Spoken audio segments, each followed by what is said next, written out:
4 feet high, what we would call a tiger cage in the literature of the Vietnam conflict. And as I began to tell the lieutenant commander from the U.S. Navy what I saw, one of my colleagues, a little girl from one of the other local elementary schools, popped up and began describing the same thing.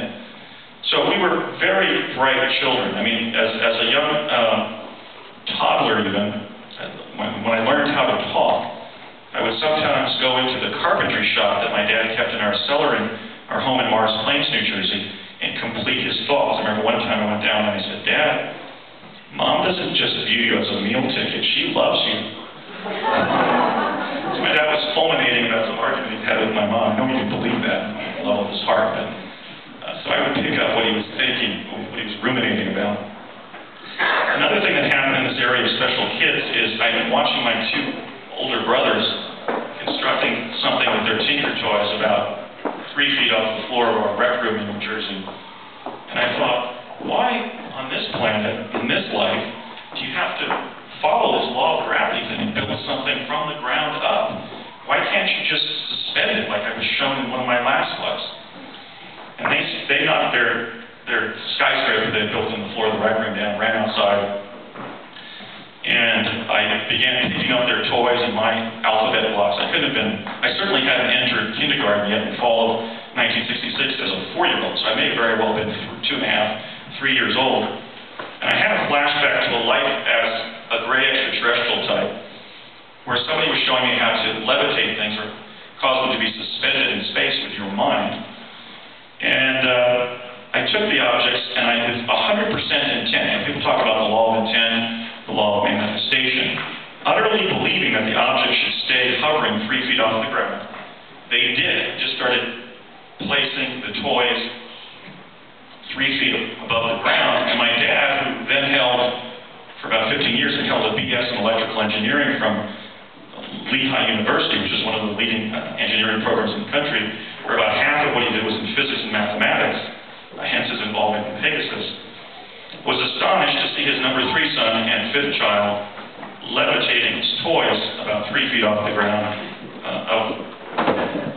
of the record. So I mention that just, in passing to indicate that, as John F. Kennedy said, the human mind is the ultimate resource. And we should be focusing on expanding the capacities of the human mind, because ultimately our mind itself gives us access to the time-space continuum and will allow us, and has already allowed us, to do remarkable things in it. Now, at that time, my dad had been working in the aerospace community for about 10 years. Among one of the projects that he was on was the original ramjet project at Curtiss Wright in Woodridge, New Jersey, which was a high-speed jet aircraft program begun in October of 1952 in response to the July 1952 overflight of our nation's capital by 9 extraterrestrial craft clocked at 7,000 miles per hour by the Langley Air Force Base. So my dad was steeped in that culture of secret aerospace projects, and I have to believe that he may have notified the government about my special abilities. Now, hey, my youngest son is levitating things, maybe we can use him in a project.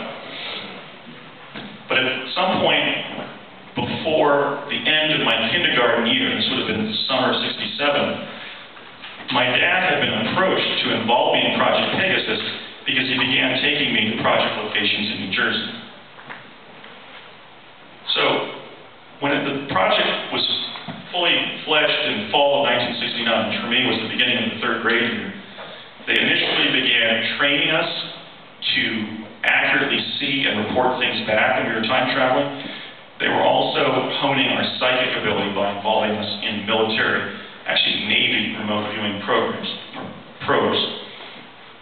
Another thing they began that first year in the learning lab was they were involving us in an ancient occult practice which involves placing an individual, could be an adult as well as a child, spread eagle on the back of a tabletop-like device and spinning us at 33 rotations per minute clockwise, which if you learn to relax your mind and look up at a spiral image on the ceiling, you can literally induce an out-of-body experience, and they taught us how to do that. I remember one time when I had gone out of body after they were spinning me, I reached a kind of a physical limit to the non-organic extraordinary realm that I was accessing via spinning. And I asked one of the ladies from DARPA what it was, and she says, yes, many other people have reported that. We think it's the physical limit, it's the infrastructure of the device that is generating the hologram that we find ourselves in. We're calling it the Matrix. And this, of course, was 10 years before the Wachowski brothers produced the feature film by that title. The Matrix apparently was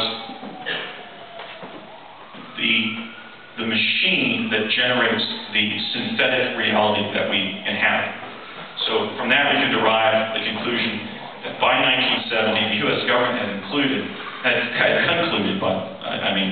that in a sense, while we're living in a created reality, it's a synthetically created one. As William Shakespeare said, all the world is a stage.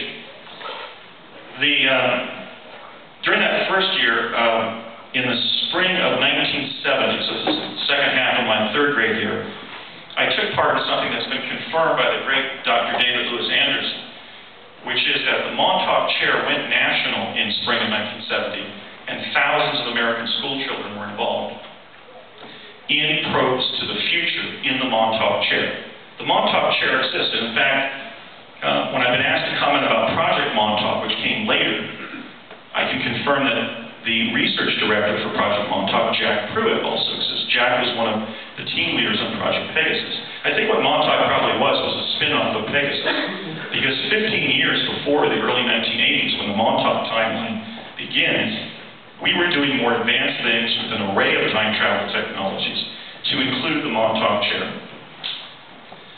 I believe that, and I'm often asked, do you think these technologies were reverse engineered from extraterrestrial craft? And I say no. Most of them were of human invention, except for the Montauk Chair. Because if you're traveling at a great rate of speed, either in a linear sense through time, through space,